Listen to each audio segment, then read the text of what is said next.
Alright. Hello everyone. I'm going to hope that this thing has started recording right now. I do apologize if my intros have been a bit awkward the past couple of times. The drawback to this software is that sometimes it'll say it's not recording, then it'll jump straight to been recording for 6 or 7 seconds. So it's possible I just started in the middle of a sentence. If so, I do deeply apologize.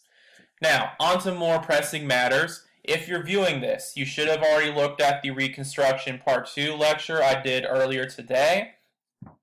Because today, we're going to be talking about something a bit more controversial and I think therefore a bit more interesting. We're going to be looking at the myth of the lost cause, which was a very crucial part of Reconstruction and even more importantly afterwards, an important part of restoring white supremacy across the South.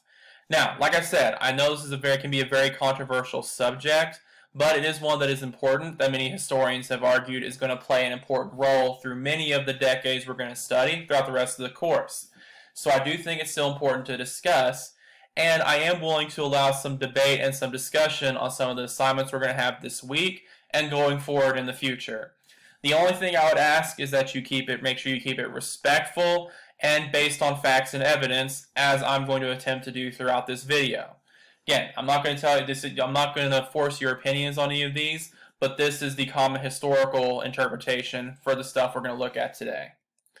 So, in the meantime, key terms we're going to look at today. We're of course going to look at the lost cause, naturally. We're going to look at some of these historians have identified as the 6 key tenets of the lost cause. We're going to look at an organization called the United Daughters of the Confederacy, and we're going to look at a film called The Birth of a Nation. If any of you have heard of the more recent one that came out just a few years ago, this is not that movie. This is the early 1900s version of Birth of a Nation. Very different films, as you're going to see. So, first off again, just to remind you some of the upcoming dates we're going to be looking at. I won't spend a ton of time on this because I already mentioned it in the last one. But again, writing assignments coming up this Friday. Quantum quiz is coming up the Friday after, and the Friday after that, you have your final essay thesis statement. Make sure you keep track of these. These are the most important assignments you have coming up over the next 2 or 3 weeks. Now, in the meantime, to give you a little bit more help to make sure you're ready for your upcoming essay, and the final essay eventually, got to keep that in mind. I do just want to give you some clear examples of what I would like your works cited pages to look like. Also, just to bore you probably with reminders you're already aware of again, do remember that on your Moodle course throughout the entire semester, you're going to have access to a Chicago-style citation guide and an MLA citation guide.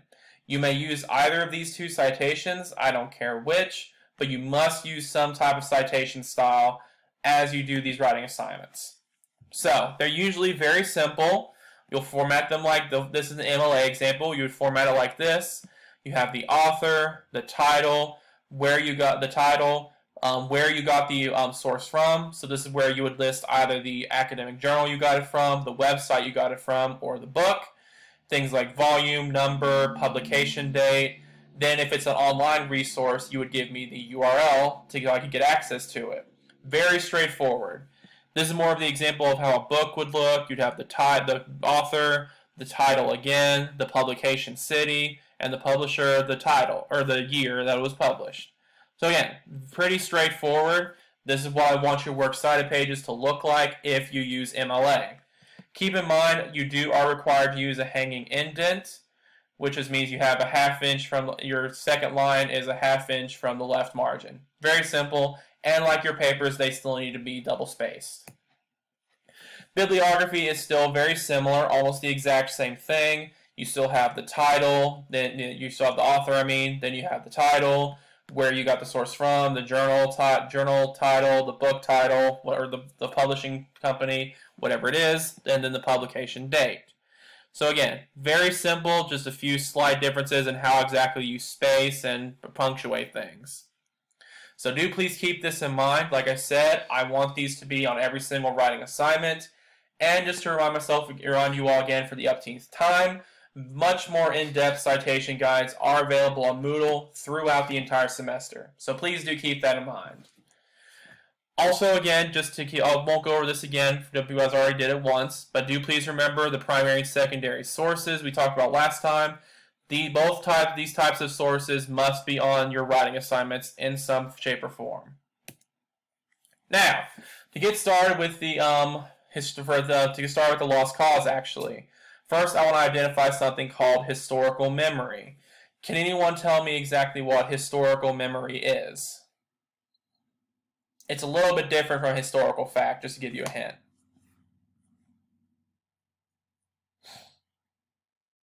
So, a historical memory, and like memory itself, is basically how a group of people interpret a historical fact or historical event over time and how that memory of the event changes. So it's essentially how we take historical facts and interpret them for our own ends and have a new memory of them, usually for some kind of agenda. It matters, of course, because a lot of times it's sort of the abuse of historical information.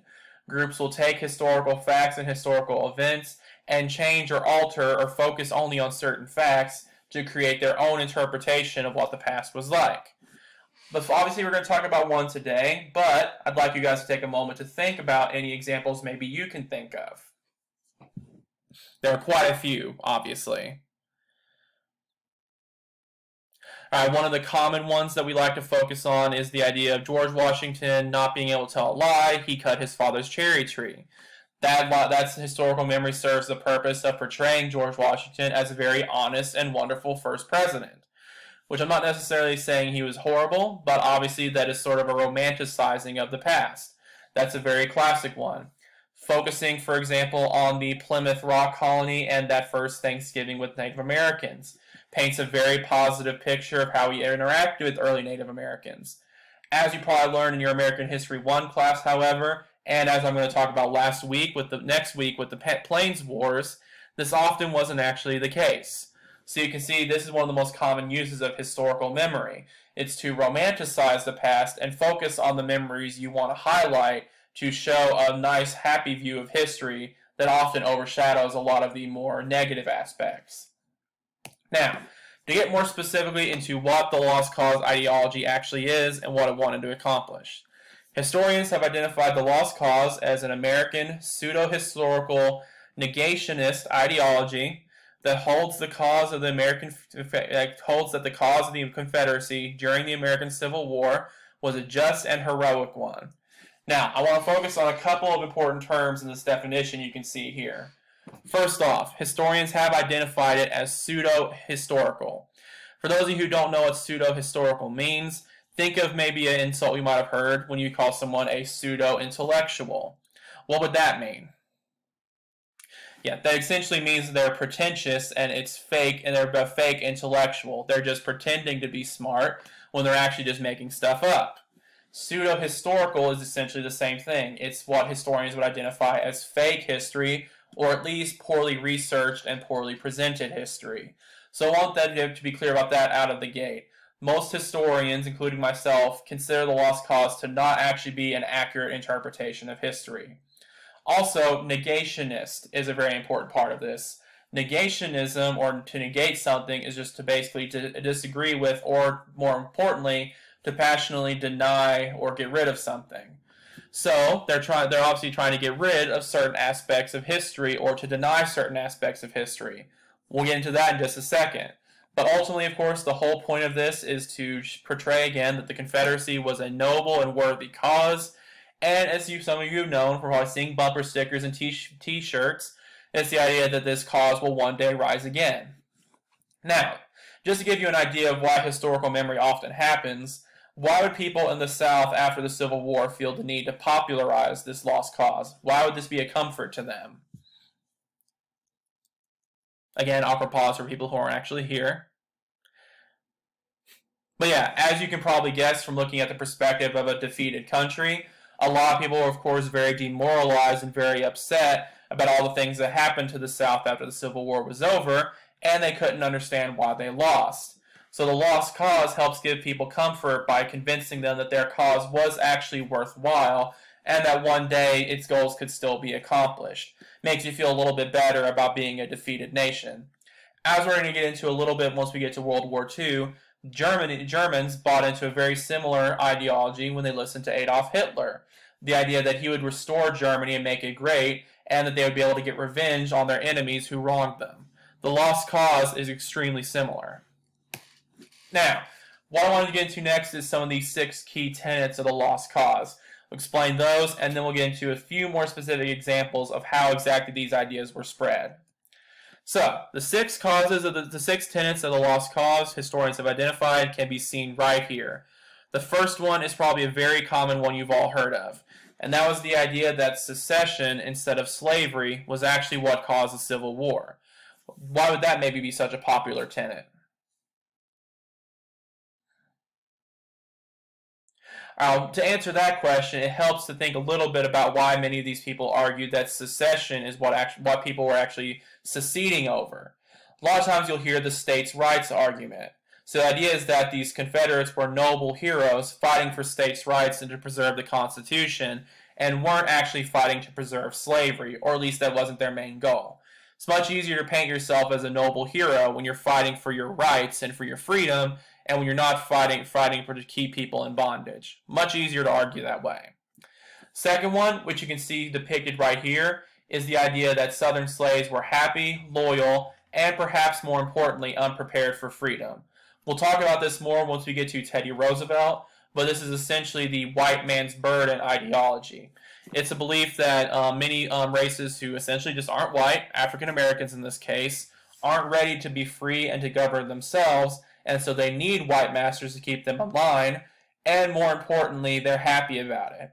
So artwork like this was very common throughout the Reconstruction era, and just to give you a little bit of context on the Aunt Jemima controversy, that's actually why many people were so upset about her portrayal. It's not so much about what you see today even, it's how she was originally portrayed here. As you can see, a very happy African-American domestic worker, being very buddy-buddy with the people who either owned her or at the very least were her very superior, socially equal masters.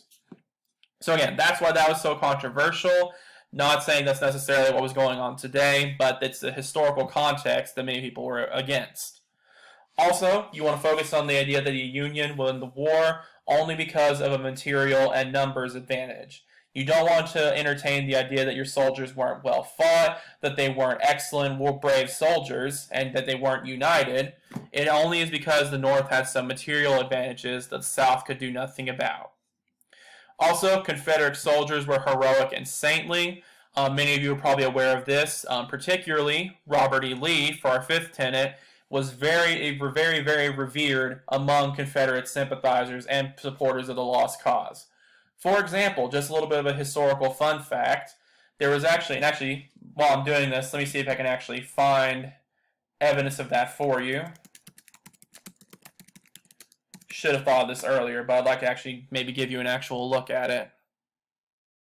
And by the way, I will post this in the supplemental section of Moodle if I'm able to find it. Very fascinating and a bit bizarre. Christmas, here it is actually, Christmas with Robert E. Lee. This is actually a Christmas story. Let's see if I can find a quick example about it.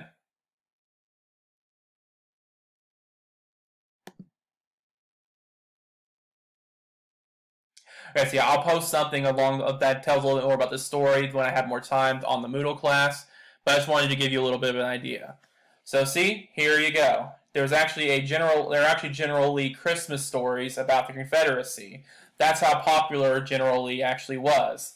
One of these stories depicted actually Robert E. Lee, or Santa Claus giving Robert E. Lee presents because it was to teach Southern children the moral that supporting the war effort was more important than wanting things for Christmas. So these soldiers were considered so saintly and heroic that they even were taking the place of Santa Claus, just to give you a bit of an interesting example. The Holy Trinity, actually, as some people call them, of the Confederacy, which many of you are probably aware of, are Robert E. Lee, Jefferson Davis, the President of the Confederacy, and the infamous Stonewall Jackson. I'm going to mention this again in a second, but for those of you who have been to Grandfather Mountain, those guys are actually still carved into the side of that mountain. So, very popular across the South. Finally, Southern women were considered to be very loyal and sanctified or purified by the sacrifices of their loved ones. This is a very important one that's going to keep coming up over the next few weeks. Why is it so important to portray these Southern women as needing the protection of their loved ones? Think about it. What's one of the main ways we got on board with white supremacy in this country? How do you scare people into it? Alright, many of you have probably seen examples of this in various areas. It's, again, the fear of white women being villainized or victimized by black men in particular. So the idea that these Southern women needed the protection of these Confederates and their descendants helped popularize the idea that white people needed to be in charge to protect them from black men, again, especially. That's something, that ideology is going to keep coming up over the next couple of weeks. Now, one thing I want to do really quick is, you might have gotten some of this in American History 1, but I do just want to go over some quick documents that discredit some of these key tenets of the Lost Cause. First off, we're looking here at the Texas Declaration of Secession, which was made in February of 1861. Sorry, I think my recording face is going to cover part of this up no matter what I do. So, as you can see here, and you can tell they're deliberately calling back on the Declaration of Independence, we hold as undeniable truths that the governments of the various states and of the Confederacy itself were established exclusively by the white race for themselves and their posterity, that the African race had no agency in their establishment, that they were rightfully held and regarded as an inferior and dependent race, and in that condition only could their existence in this country be rendered beneficial or even tolerable. So again, not only is this going against the idea that slaves were happy and willing participants in this system, it's showing that, again, there's a stated belief of the Confederacy that African Americans needed to be held below them and were not only their slaves, but were an inferior and race completely dependent upon them. So not only does it show people using some of these ideologies of the Lost Cause to support keeping black people beneath them, it also shows that slavery was indeed still a major motivating factor in seceding in the first place. Next up, we have the Mississippi Declaration of Secession.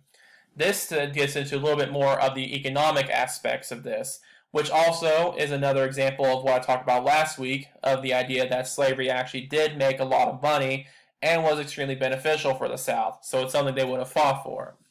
In the Mississippi Declaration, they stated that our position is thoroughly identified with the institution of slavery, the greatest material interest of the world. Its labor supplies the product which constitutes by far the largest and most important portions of commerce of the earth. So literally here they're explicitly arguing that slavery was important and needed to be preserved because it was the most important economic institution on earth. Obviously a far cry away from claiming that it didn't make any money. These products are peculiar to the climate emerging on the tropical regions, and by an imperious law of nature, none but the black race can bear exposure to the tropical sun. So again, racist depictions justifying their labor. These products have become necessities of the world. So again, not just luxuries. These are crucial, necessary parts of the economy. And a blow at slavery is a blow at commerce and civilization. So they're literally arguing that without slavery, you can't really have commerce or civilization. So again, not only does this suggest that slavery was a motivating factor of the Civil War, it proves last week what I was discussing, that slavery was making people quite a bit of money. Lastly, on this line, we have an infamous speech from Alexander Stephens, who was the vice president of the Confederacy in 1865. He argued that slavery was without doubt the occasion of secession. Out of it rose the breach of compact, for instance, on the part of several northern states in refusing to comply with constitutional obligations as the rendition of fugitives from service. If some of you aren't aware from American History 1, this is actually a reference to the Fugitive Slave Act, where southern states wanted to have the right to go to the north to capture slaves who escaped from the south, whereas some people in the north wanted them to get their freedom once they came into the north. A course betraying total disregard for all constitutional barriers and guarantees. So this is a particularly important one because, as I mentioned, a lot of people try to argue that the Civil War was totally about constitutional arguments and the South was trying to protect their constitutional rights. Obviously they were, and this demonstrates here that they were talking quite a bit about the Constitution when justifying secession. However, this shows that the main constitutional rights they were concerned with were constitutional rights that they felt would protect their right to slavery and their right to access slaves and slave fugitives. So again, even though the Constitution was brought up frequently in arguments, their main goal was to use it still to preserve slavery. Also, we have the William Byrd Diary, which was produced sometime between 1674 and 1744. As I go over this, just keep in mind about how violence was necessary for slavery, and also ask yourself how this affects the kind master myth. So, on February in 1709, we here see that Jenny and Eugene were whipped, two of his slaves. A few months later, Mrs. Byrd whips the nurse. Next, Eugene, a child, was whipped for running away and had the bit put on him. Next, Jenny and Eugene get whipped again. Eugene was whipped for doing nothing yesterday. Focus on that one specifically and why violence was necessary for slavery. It's just like the Black Codes and the Night Riders going after loitering African Americans. Violence was necessary to ensure that slaves would still be willing to work under this unequal system. Byrd helped to investigate slaves tried for high treason. 2 were hanged, so we have slaves getting hanged now. The Negro woman ran away again with the bit in her mouth. My wife, against my will, caused little Jenny to be burned with a hot iron. I had a severe quarrel with little Jenny and beat her too much, for which I am sorry. A slave pretends to be sick. I put a branding iron on the place he claimed of and put the bit on him. So again, the violence is necessary to try to ensure that slaves are working and aren't trying to escape this obviously unequal labor system. Now, you can see evidence of the kind master myth here as well. He emphasizes that when his wife burned little Jenny, he emphasized that it was against his will. However, it still, of course, happened. He also states that when he beat little Jenny, he was very sorry afterwards, or I was sorry. Now, how might that affect the kind master myth? Well, I think you can see here, it shows that it was a very popular way to try to justify slavery. They would try to express remorse for their actions, but it didn't stop all this violence from happening, as you can see here. Because this incident of beating Jenny was over a month after she was burned with the hot iron. So the violence was still continuing. And it was 2 years after she and Eugene were whipped for the first time, as we can see here. So the kind master was used to justify some of these, but the violence still continued. Now, getting a little bit more specific into how the Lost Cause was implemented. Many historians credit the United Daughters of the Confederacy primarily for popularizing this idea. This group was founded in Nashville in 1894, which of course is after the Civil War and Reconstruction was over. You couldn't really have something like this when the Union's occupying your territory. First off, you can see their flag here. 61 and 65 represent the duration of the Confederacy, from 1861 to 1865.